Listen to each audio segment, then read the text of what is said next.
Death must be earned. Once I needed a certain amount of money, which I could not earn quickly. So I decided to rent out the room. A student, let's call him Igor, responded to my ad. He was a good guy, no bad habits, clean. The only thing that bothered me was that he was extremely taciturn.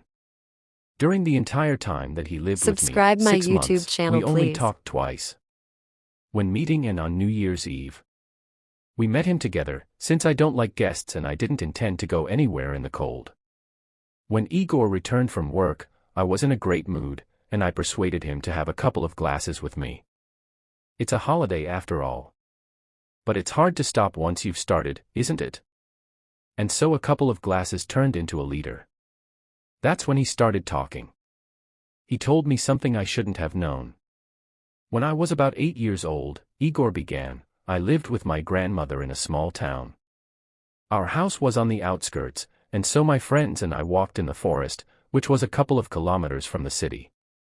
We knew every stump in that forest, and we naturally wanted something new. Behind the forest there was a village about which there were various bad rumors. But we, second graders, didn't care.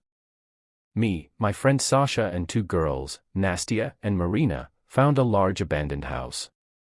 No one had lived in it for a long time, as there was a lot of dust everywhere and a huge tree grew in the center. It had already broken through the ceiling of the 2nd floor and rose above the roof. It was a beautiful place. We made this house our refuge. No adult could enter there, because the door was blocked, and the entrance was through a small hole in the wall. There were many secret drawers and doors in the house, most of which were no longer secret due to age. There we hid adult magazines, and the girls hid all sorts of dolls. We didn't tell any of our parents about our house. And why? They would have banned us from going there. There were rumors that a maniac had appeared in the village, but who it was unknown. But so far everything was fine with us, and we continued to go there every day. One day my magazines disappeared from the secret drawer. I thought that I probably put them somewhere or the girls found them and threw them away, that's what they are like.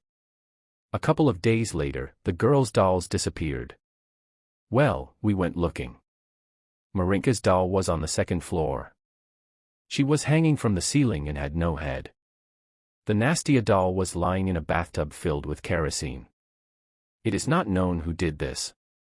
But we decided not to go to this house anymore. We did not appear in the village until the end of summer. And so the next summer the 4 of us played in the forest again. Sasha offered to go to that terrible house to remember everything, but we refused.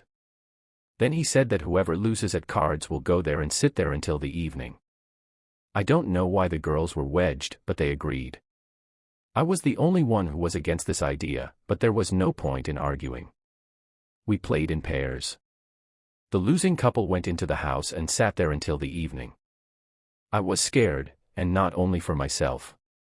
The girls lost, but I didn't feel any calmer.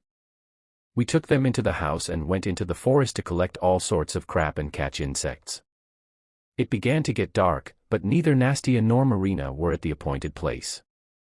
Sasha said that they just don't keep track of time. We followed them. As we approached the house we shouted, but there was no answer. Then we entered. It was a very bad idea, but we still didn't know what awaited us. Blood dripped from the ceiling. Sasha was either braver than me or stupider, but he went first.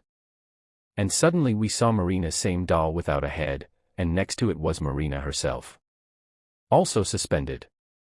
And also without a head.